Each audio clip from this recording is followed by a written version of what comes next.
The problem with managed services spending forecasts. That's the topic of today's discussion on MSP Zone. You're entering the MSP Zone, a podcast for the managed services community, covering news, analysis, and interviews from around the globe. Elevate your MSP game by staying in the MSP Zone. And now, your host, Charles Weaver. Hello. And welcome back. Today's discussion is not a new topic, although this is a new story that raises this old topic yet again, and I feel like we have to address it. And I don't mean to rain on anyone's parade. I certainly don't want to insinuate that we are in any way,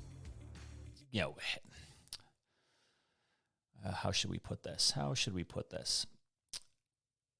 The spending forecasts, the reports that come from, I guess you could call them analyst firms. I don't even know who some of these firms are. I don't know if they're really analyst firms. I don't know what they're doing to get this data, that is.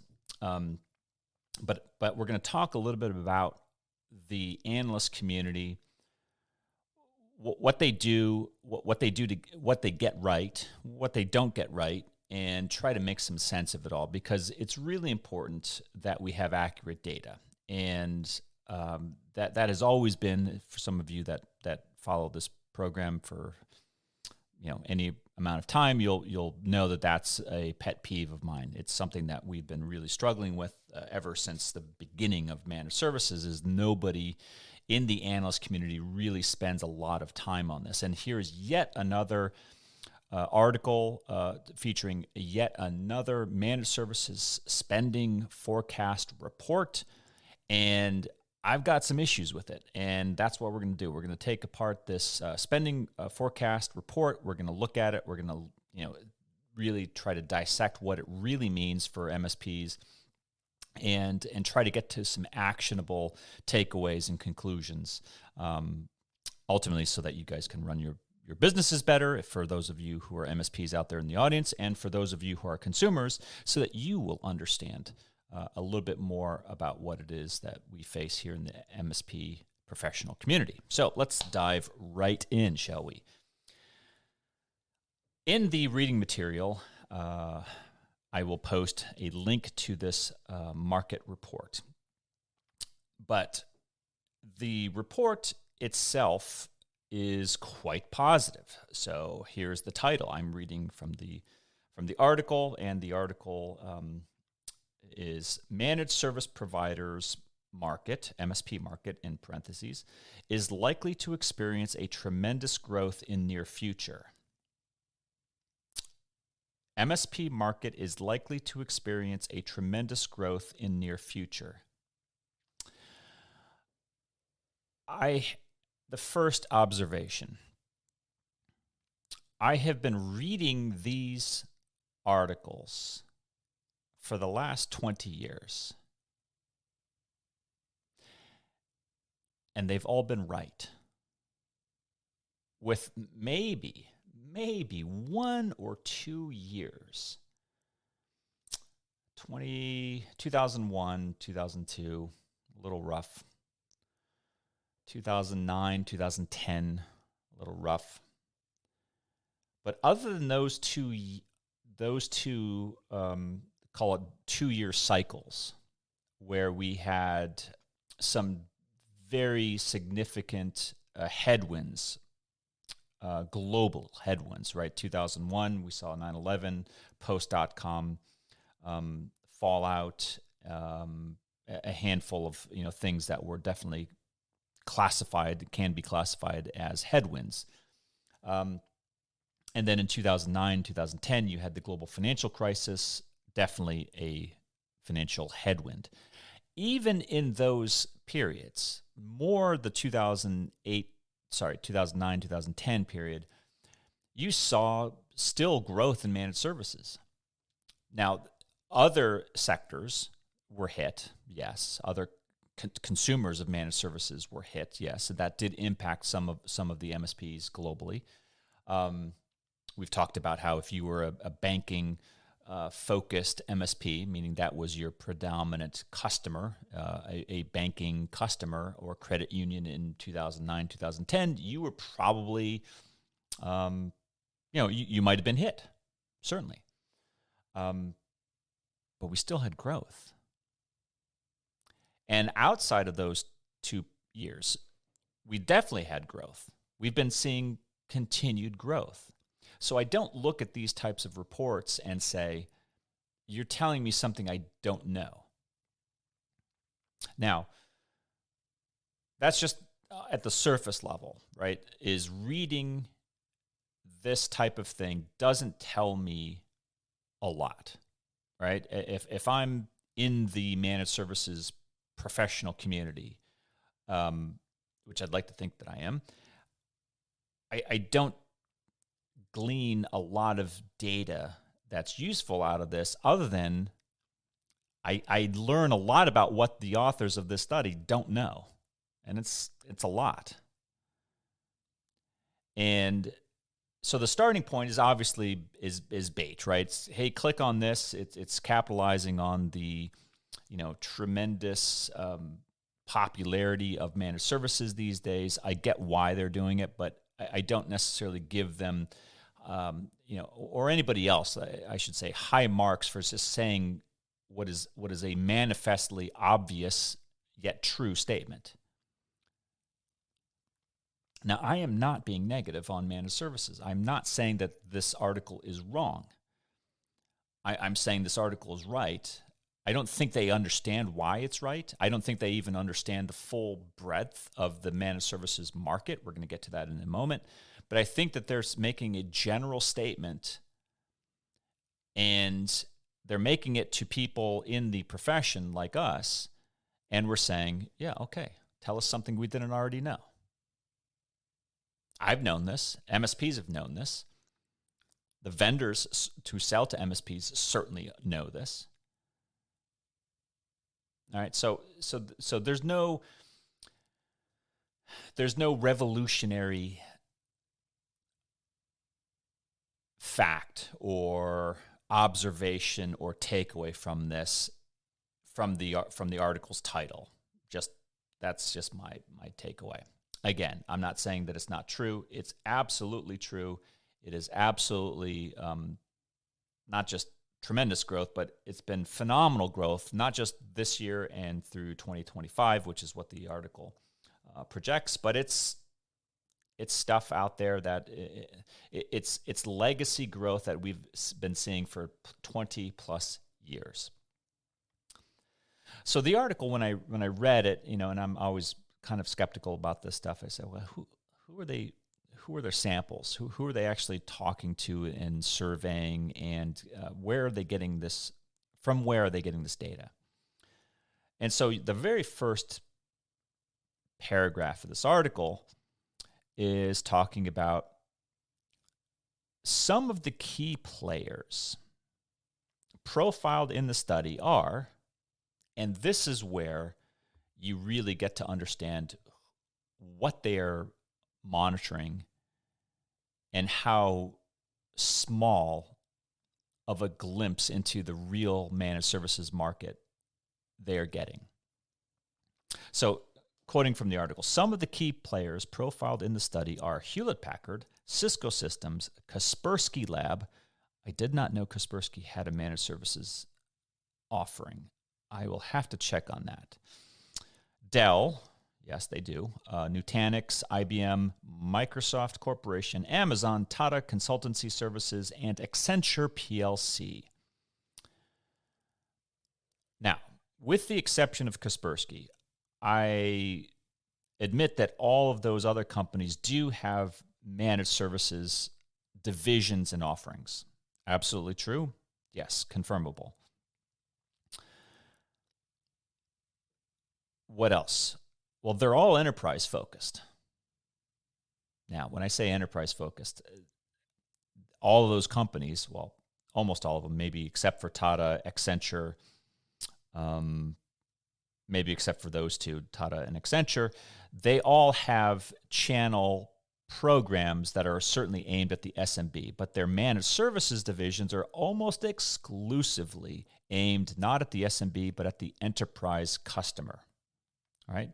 Dell, to my knowledge, Hewlett-Packard, Cisco, all the other companies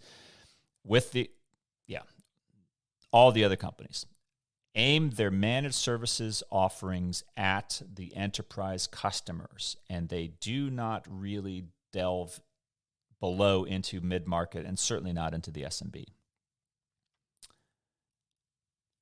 So it's a very small slice of the managed services pie. Now, it could be argued, and maybe if I had some of these people on the program, they might be saying, well, but wait, Charles, you're missing the whole point.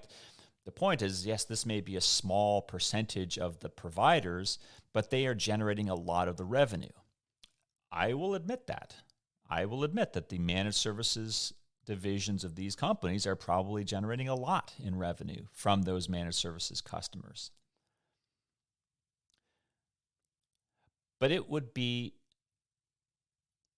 a significant misrepresentation to imply that these companies listed here, all of whom are enterprise focused and enterprise sized themselves, it would be improper for anyone to insinuate or imply that those companies are representative of the global managed services community. They are not. They are a small segment of it.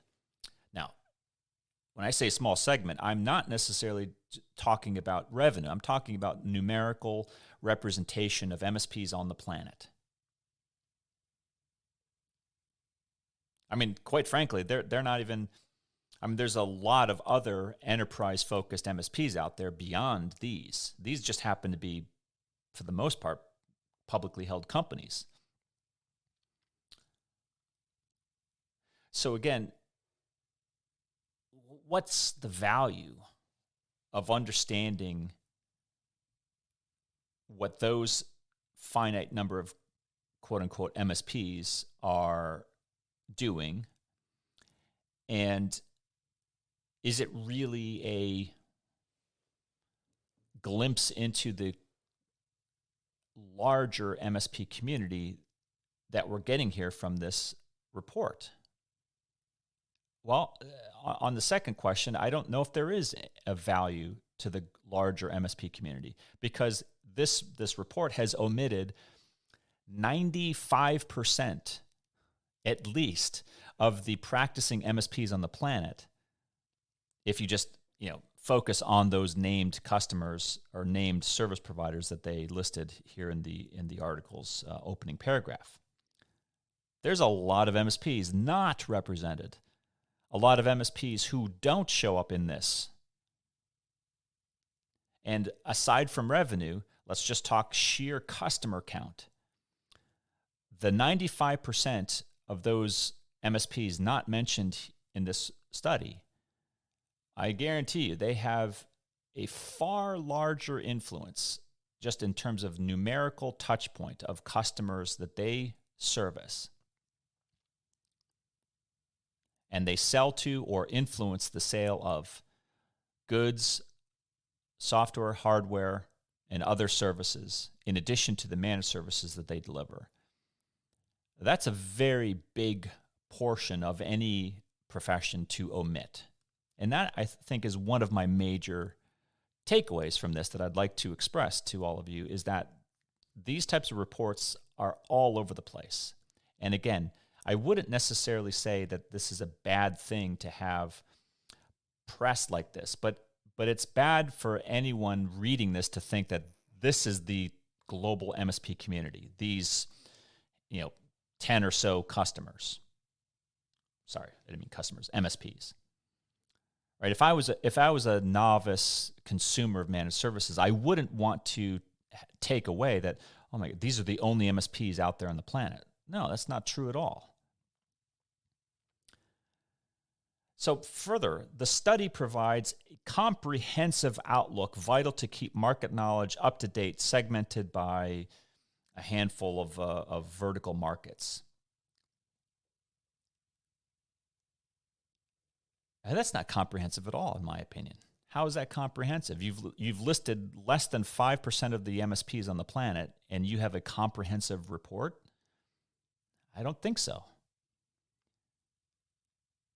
Now, maybe for future reference, for the authors of this article, you might want to consider refining your headlines and your surveys to say the enterprise managed services market. Now, that would be, I would accept this. I would say, okay, this is a well-articulated study then, because this would be somewhat representative, certainly more representative of the enterprise market than it would of the global managed services market, which is kind of what they're insinuating.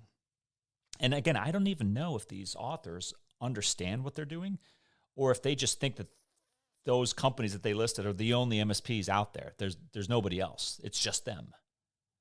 I don't know. I've never heard of these people. I don't know what they know. I'm just making some observations and trying to infer some points.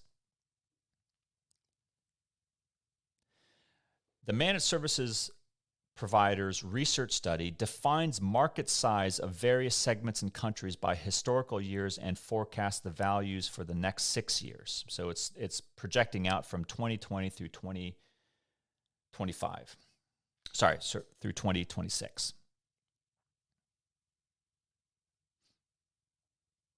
Wow.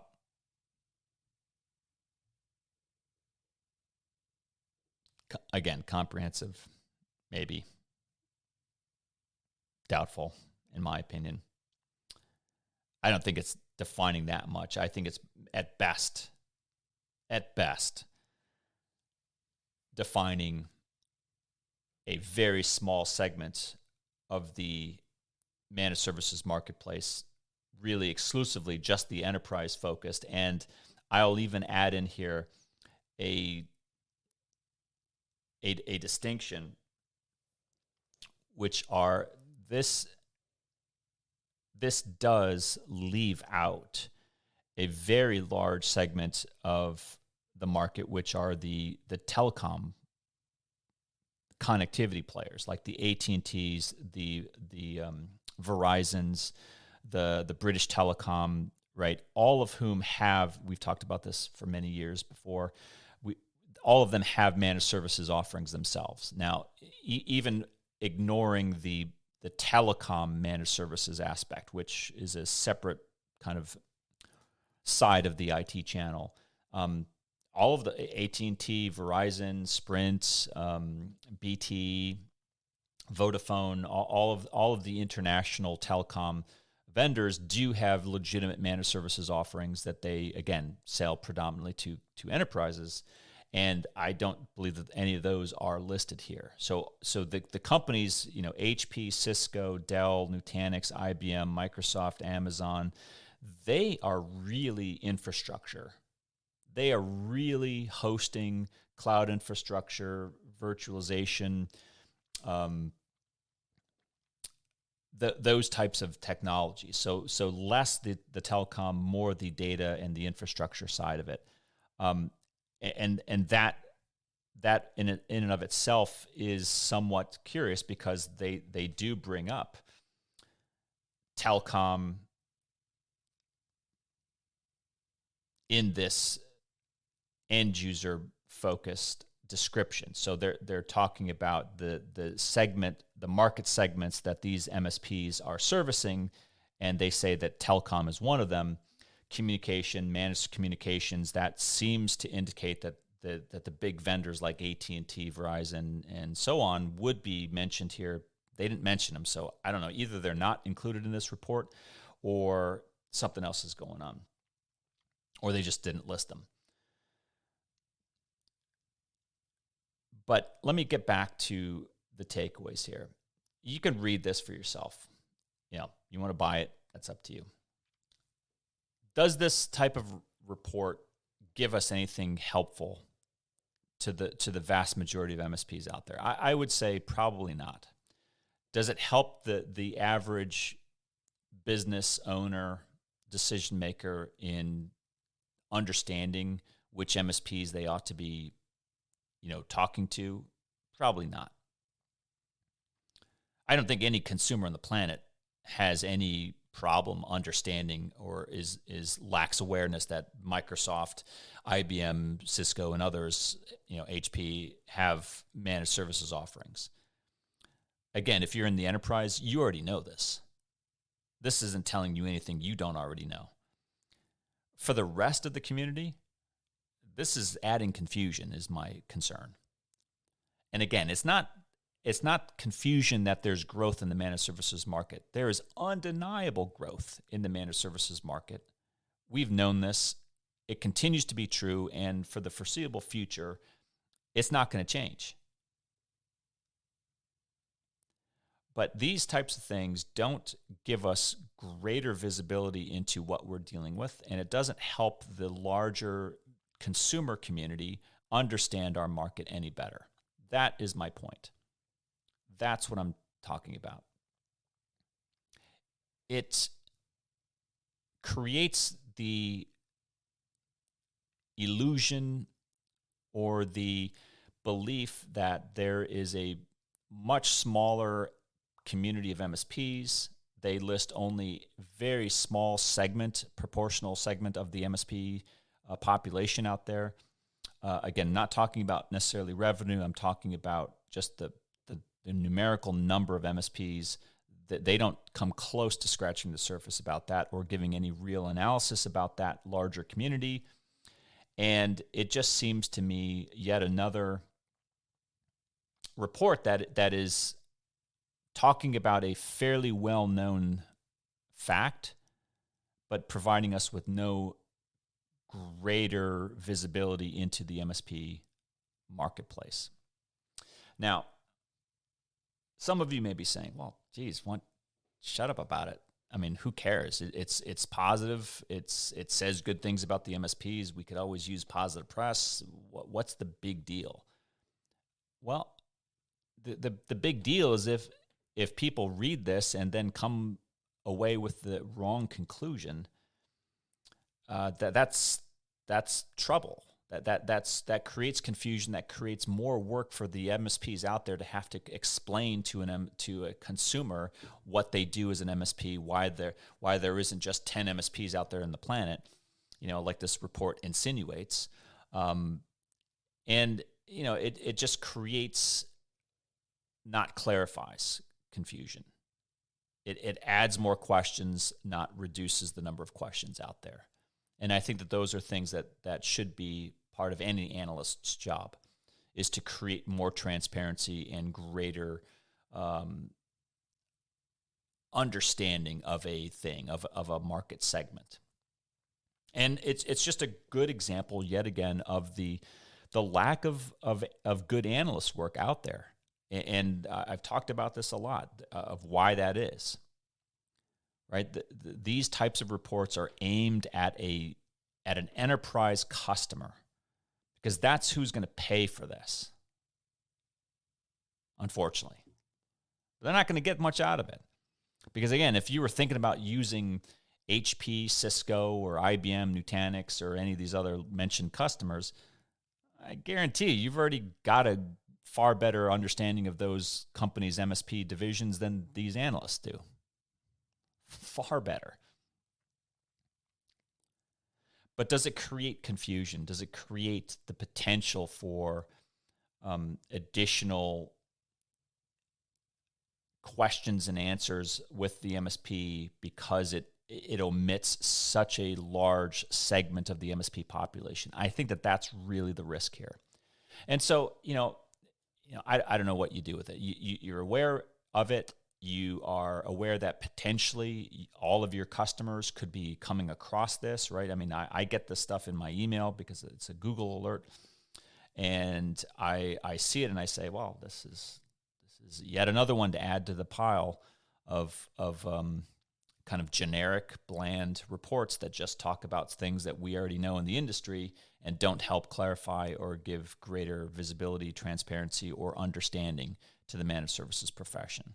So, be aware of it, make sure that if you think that your customers are starting to consume this, that you have discussions with them to clarify their understanding of the managed services marketplace. It's very complex. It's not easy. I understand that. But, it's important to always be aware of what is being said about you in your profession, because if you are not aware of it, then you risk the consumers or your competitors perpetuating, false information, and that's not good for anybody. So, anyway, maybe you have a difference of opinion. I'd love to hear from you. I mean, I could. This is just my opinion, my perspective on this. I have, I see this a lot, and so I maybe make more of a deal out of it than you in the practicing MSP community might, actually care about. But, I deal with this, and I deal with the larger, issues of how do people view the global MSP community, and this type of research report, other than the generic, things are rosy, things are good, it doesn't give a very accurate portrayal of what we are, who we are. And so to the extent that we've clarified that, I hope we have. If you have questions, certainly let us know. Drop us a line at mspzone@msplines.com. Share your thoughts or comments with us. We always love to hear them. And that's what I think. Thanks for listening. If you enjoyed today's episode, please give us a like. Make sure you are subscribed to the podcast so you will get notified when future episodes are released. We will see you next time in the MSP Zone.